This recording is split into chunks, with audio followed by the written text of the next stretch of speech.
Welcome back to another episode of Come Back Stronger, where we bring you stories from people who have overcome obstacles, injuries, and setbacks and have come back stronger. I am so excited today because I'm here with my law partner, Carrie Roan, and we are going to introduce you to a woman named Sonja Wasden, who is an absolute powerhouse. And she has suffered from mental health issues her entire life. Her father committed suicide, and she has had to deal with that. And she has literally 25 years with mental health issues. And then finally, Carrie, she ended up getting the help that she needed. And she has learned to not only manage her mental health issues, but she has actually come back stronger because she has written a book and she goes around the country lecturing and talking about her book, and she has literally changed the lives of thousands and thousands of people. Sonja Wasden is an absolute powerhouse. That's awesome. I can't wait to hear this, and I can't wait for people to share this, because mental health issues and mental health diseases have such a stigma. Yeah. And we need to get rid of that stigma. It's a disease process, 100%. just like cardiac issues are a disease process. You know, just like diabetes is a disease process. People shouldn't be negatively judged or negatively impacted in their jobs, their lives, their relationships because they have a mental health, issue. People, one of the things that she teaches is that it's okay. Yeah. It's okay.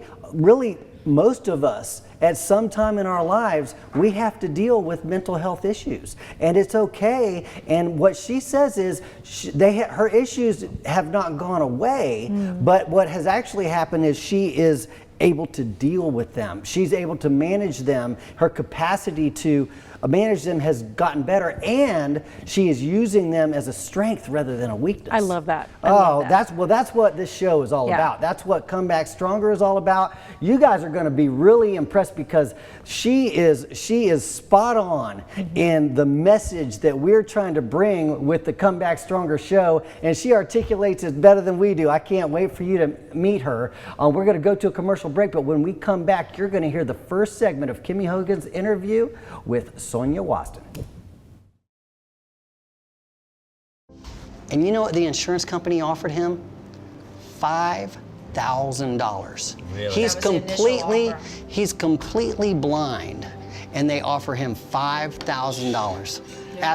Ask him to sign a release. To a lot of people, especially when they're hurting and when they're down and when they're vulnerable, $5,000 is a life-changing amount of money. Yeah. And they're not looking at the value of what has been lost. They're not looking at what it would take to make that person whole, which is our job. Yeah. That's our job. Their job isn't. Their job is to save the insurance company money. Right. And they look at this person and they go, I bet $5,000 would get your full attention. Right. And they come in and they dangle it with a settlement release, and then once you sign it, you're done. You can't come back to us and ask us to wave a magic wand and make that go away. That can't go away. My client didn't accept the $5,000. We took him all the way to trial. We got a $5 million verdict. Welcome back to Come Back Stronger, where we are going to introduce you to Sonja Wasden. She has overcome mental health issues that she's suffered with her whole life. She's written a book about it. She has now become a national lecturer and teacher. I can't wait for you to see this first segment of the interview with Sonja Wasden by Kimmy Hogan. Sonja, thank you so much for being with us today. Thank you so much for having me. I'm excited. Well, let's just hop right into it. Tell us your story. Well, I appeared to be living the ideal life. I was the wife of a hospital CEO. I had 3 beautiful children. I was attending charity events. I lived in a beautiful home. But behind closed doors, my life held darker storylines. I was struggling with the bipolar, obsessive compulsive, and anxiety disorder, and I was losing the battle. I would end up being in the psychiatric hospital, and then I would come out a week later. I would go to church, and people would be like, "How are you?" And I'd be like, "I'm wonderful." No one knew because of the stigma, and you feel weak and you feel like there's something wrong with you. I just hid it, didn't want anybody to know. I started to emotionally eat. I was tipping the scales at 250 pounds. I would get into manic episode spendings of $150,000 in like 3 months on worthless items. I wish I could say I bought a car or a house, but I didn't. It was worthless items. I would self-harm. I would, have some outbursts that even though I was trying to hide, I think, they would kind of seep out. Like my son at his high school, I got in an argument that was pretty intense over a grade and ended up getting a letter from the school district that I was not allowed back on school property. I lost my father to suicide, and I just was descending. My marriage was hanging on by a thread. And I felt in 2015, that was 6 years ago, I felt like my life had no meaning. I struggled to get out of bed. I struggled to shower. I struggled to do just everyday things. And I just felt hopeless, helpless, and that the pain became so intense that it silenced all the love of my friends and family. And I just thought my life is done. Yeah. So I took over 100 antipsychotic pills in an attempt to end my life. Luckily, my husband found me in time and rushed me to the ER, to the hospital where he was CEO. The ER doctors saved my life. They thought my life was worth saving at a time that I did not. And I ended up in the ICU. I woke up, couldn't really talk or walk. I was there about a week. And a leading psychiatrist there told my husband, never bring her back to this hospital again. Take her to where people don't know you. And I remember thinking, if I had cancer, would they tell my husband, no, take her somewhere else. No one can know you. Or if I had suffered a heart attack. Then I was standing outside my window and I saw my friends visiting and I thought, okay, my secret's out. I wish I could tell you I was courageous and I spoke my truth, but I didn't. My secret got out because my neighbors saw an ambulance taking my body out on a stretcher, which was probably hard to miss. As I approached my neighbors, silence. The conversation abruptly ended. It was heartbreaking. It was uncomfortable. Yeah. After a few awkward words, I kind of wrapped my broken heart, hurt heart up and walked back to my house. Only one neighbor had really come by to see if I was okay. I think what's difficult with mental health challenges is like my sister who has had cancer, people are mowing her lawn, bringing her cookies, bringing her meals. Everybody's asking, how are you? Where when it's mental health struggles or suicide, nobody wants to talk about it. People don't know how to talk about it, which is part of what you do, right? Is talk to people about mental health and make people more comfortable discussing it. Yeah, I think that's one of the great struggles is that people don't know how and don't know what to say. Absolutely. Let me ask you this. So when were you first diagnosed with your mental health conditions? Was this something that was later on in life, or was it something earlier in life and you just kept it private and hid it as best you could? I think back then mental health wasn't talked about as much, and what not is known. I started to have mental health challenges in college, but I really didn't get a firm diagnosis till my husband committed me involuntarily to the psychiatric hospital my first day in 2007. And you were go ahead and continue on your story. You were talking about how after you got out of the hospital, everybody was kind of icing you out. They didn't know how to approach you about it. Yeah.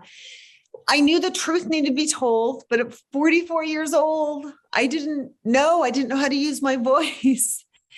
And I remember I just published a piece in Oprah Daily. She's been kind of an influence in my life. It was during the Golden Globes. I can't remember what year. I think it was 2018.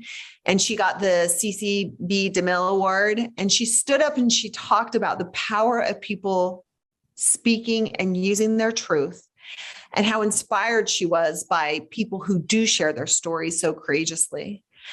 And it just hit me. And that is when my daughter and I wrote my memoir, An Impossible Life, which is the Eric Hoffer 2022 grand prize winner. Yay. Oh, congratulations. Yeah, thank you. But we told the unvarnished truth, and we, all my mental health secrets that I had buried like hidden treasure, we just told the unvarnished truth about my father's suicide, mental health struggles, how it has affected my marriage, my family, my children, my suicide attempt, and how we overcame that. And we just wrote it all down and published that in 2019. And then I became an avid mental health advocate. And it was really hard, though, speaking your truth. It's very hard laying my life out there for everyone to see and comment on. But it's so needed that, as I've been able to share my mental health struggles, that other people feel like, oh, I'm not alone, or, oh, I can come forward. Oh, now I better understand my loved one. And the big thing that I think people need to realize is my mental health challenges hasn't changed from 35 years ago. All that has changed is my capacity and my ability to handle them. Yes. With proper medicine, proper therapy, and proper doctors, and proper family support, and a lot of courage and a lot of grit. But you combine that all and it's very powerful. And one thing I would also want to share with your audience, since this is a comeback, I think sometimes people look at the comeback story and they're like, oh, look what they did. But what they don't realize is in everyone's own personal comeback story, when you look at your past, I used to think, oh, I was such a failure. I did nothing with my life. I didn't get out of bed. I didn't shower for weeks. I didn't change my clothes for weeks. And I felt like, what was I doing with my life? If someone would have told me 10 years ago that I'd be on this comeback show, they would be like, I'd be like, you're lying, or you're going to write your life story and memoir and inspire people. I'd be like, what are you talking about? I wouldn't believe them. But what I've come to realize is it is through our struggles, through our failures, that we actually get strength. It's like when we're young and we're learning to ride a bike and we fall down and get hurt, but we get back on the bike and we start riding until we become stronger and we learn how to do it. Absolutely. I mean, I think that's so important for people to realize, no, you weren't a failure. No, that wasn't. All my 25 years hiding in bed, doing nothing with my life. No, I was gaining strength. I was figuring out what didn't work. Absolutely. There were lessons to be learned, and that is part of my comeback story. Well, so we've got to go to a commercial break, but when we come back, I want to talk about how you came up with the idea to write the book and how you got the courage to put it all out there. So we'll be right back. Oh my gosh, isn't she awesome? I love her. I absolutely love her. Well, what do you love the most about her? I have so much to say. I mean, okay, let's see. Let's hear it. Courage. Oh my gosh. That's the number one, word that comes to mind is what courage. But I mean, I love the point that she made that, when people have cancer, they have a disease process, everybody goes and mows the grass, they bring you food, they support. But when you have mental health issues, people are, like Kimmy said, they kind of ice you out and they don't know how to talk about it. But I mean, just starting the conversation, I think, is so important. I love that about her. 100%. Yeah. It took so much courage, but when she comes out, this is her strength, is that when she comes out and bears her soul, it encourages other people to be able to admit, hey, maybe I have an issue that I need to actually deal with. How many people do you think there are in the world that have mental health issues, but they don't want to admit it, or they don't want to seek help because they don't want to be labeled? Right. And so when you realize that it's normal, it's totally 100% normal to have mental health issues, but if you can get the help, you can not only overcome it, but you can learn, like she says, learn the lessons from it and then actually come back stronger. What I love is that she says that all of these failures and all these setbacks and fall downs and staying in bed, that's what's providing you strength. 100%. I love that. Love it. All right, so we're going to go to another commercial. When we come back, we're going to hear the second part of the interview with Sonja Wasden. They might show up at your door with a check for $500 to try to get you to sign on the bottom line. They will do anything they can to save the insurance company money, and if you hire a lawyer, and come back stronger, then you are going to be dealing with them on a level playing field. You know what I tell my clients is that Come Back Stronger is not just a slogan, it's a game plan. Yes. Because in order to get you fair compensation, we have to prove to the insurance company that you are doing everything you can to get better. Yes. And when you do everything you can to get better, if you're still hurting, then insurance company, you better pay. Right. Because we want to make you whole. So it's not just an idea of let's make you better after this horrible thing happened. It's a plan to make you better. And I think in coming up with that plan, it makes us better lawyers too. 100%. Because I think having that game plan helps us achieve more and be more successful for the client.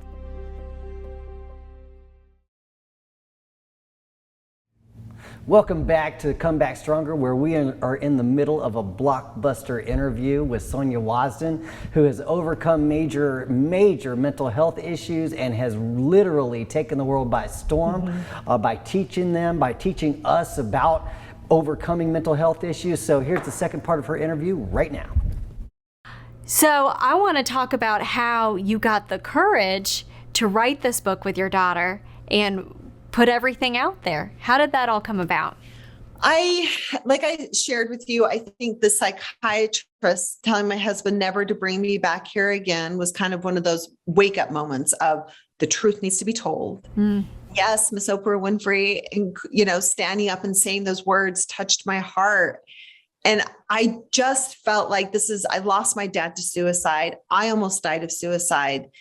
That there are so many people that I felt so alone. I felt like there was no one there. I just felt alone. And I don't want people to feel alone. And I want them to know that you can have mental health challenges and you can have a beautiful life.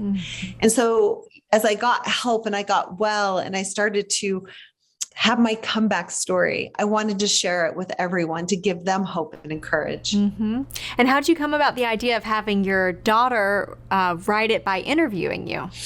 My daughter's a beautiful writer. She had been through it with me. And I felt like who a more perfect person to write it than who actually went through it. So it made it a lot more intimate, a lot more authentic, and a lot more raw and real. Since you wrote the book, what have you been doing I know you've lived your own experience with mental health, but what have you been doing to learn more about mental health and become an advocate for folks dealing with that? So I am a keynote speaker to Fortune 500 companies. I am a huge mental health advocate. I speak with firefighters, police officers, veterans, homeless shelters, drug rehabilitations. I hold mental health book clubs in women's prisons. And in fact, Miss Oprah Winfrey in April came. That's so cool. And participated in one. Yeah. And so I do a lot of mental health advocacy work that way. Obviously, sharing my story through my book is a great way to do it too. And I am part of Newsweek's expert forum. So I publish articles in Newsweek. I'm also an op-ed contributor to the Washington Post, The Hill, Miss Magazine. So I've just kind of come at it full force. It's awesome. Try to spread the word. That's wonderful. I think it's such a needed thing. I feel like in the last 10 years, there's been so much more discussion about mental health and how it's not a bad thing. We are personal injury lawyers and all my clients struggle from issues having been hurt.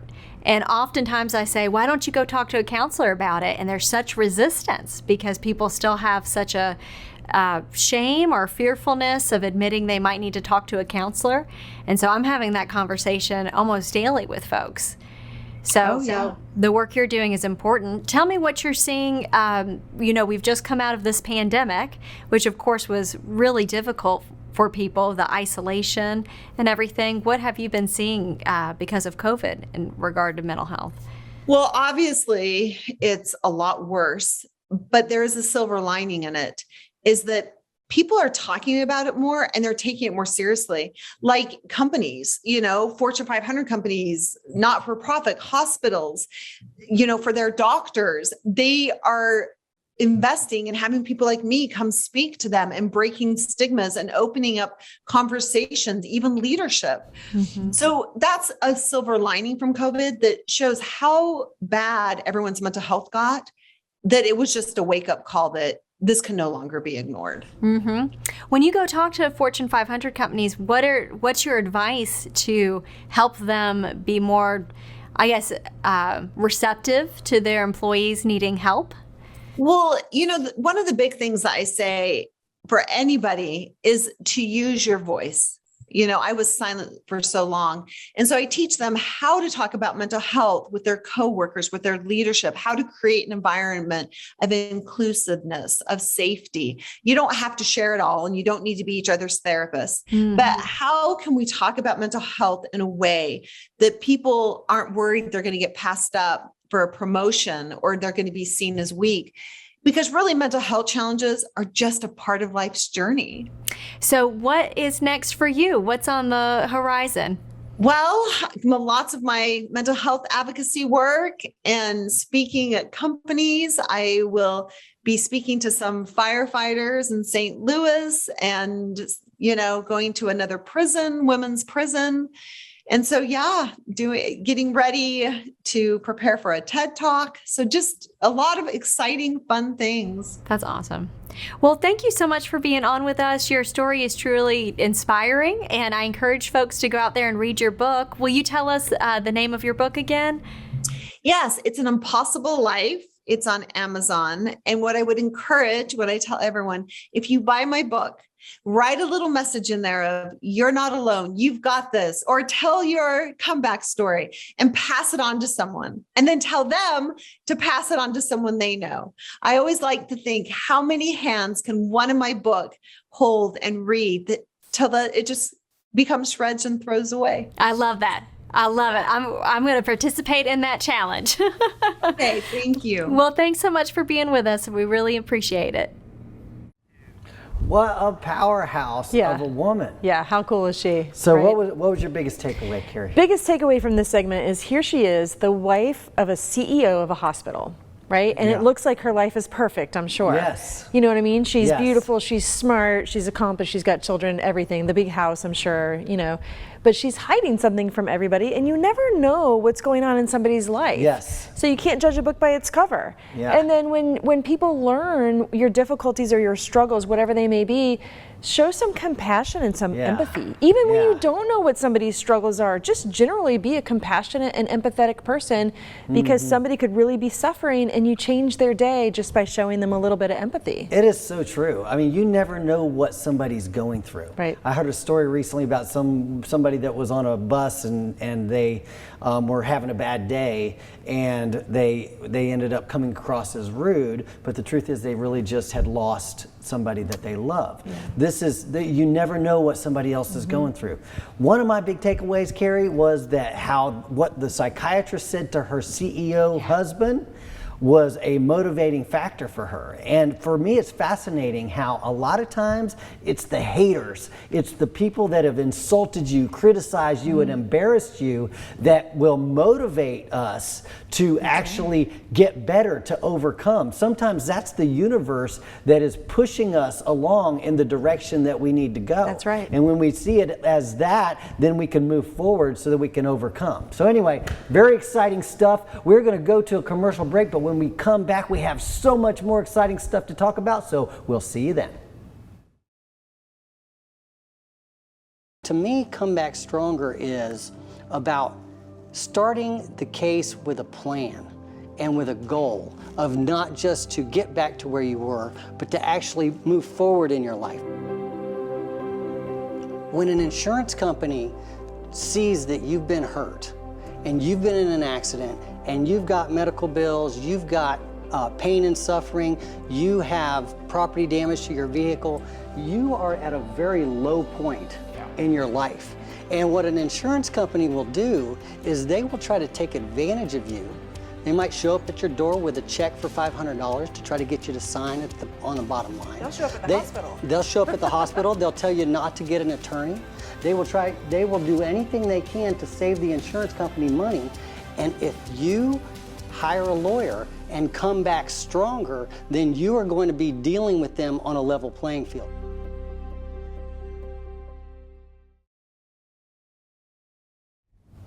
Welcome back to Come Back Stronger. We're at the very end of the show, but we have a huge announcement, a very exciting announcement to make, and I'll throw it over to Jimmy so he can tell you about it. Well, basically, just like Sonja was talking about, we have a group called the Fasig Come Back Stronger group, and we are meeting now every morning at 6 a.m., every weekday morning at 6 a.m., and basically it's an opportunity for us to focus on our goals, focus on what's on what's most important to us, and it's also an opportunity for people to talk about their stories, give their comeback stories, and give encouragement to other people who may be facing challenges or maybe just have a goal that they really want to move forward toward in life. So it's really exciting, and we've been doing it. I actually started it during COVID, but now I'm trying to build the group, and so I wanted to encourage everybody to come and join the group, because what I like to say to people is that it's what determines your success or failure in life are a couple of things. One, it's who you associate with. And then secondly, it's what you focus on. It's the thoughts that you allow to occupy your mind and what you focus on every single day.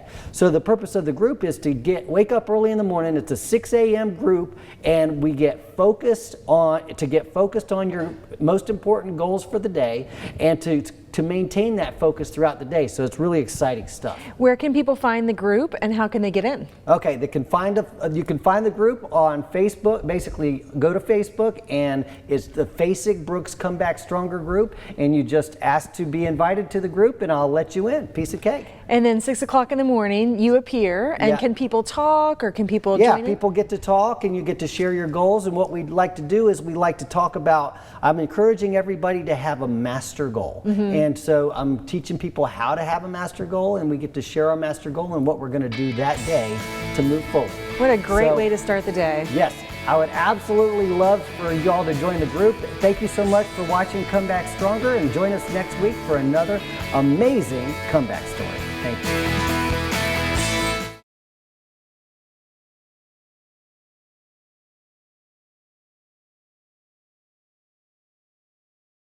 I love nothing more than when a former client refers me a friend or a relative, because that shows me that they really appreciated what I was able to do for them.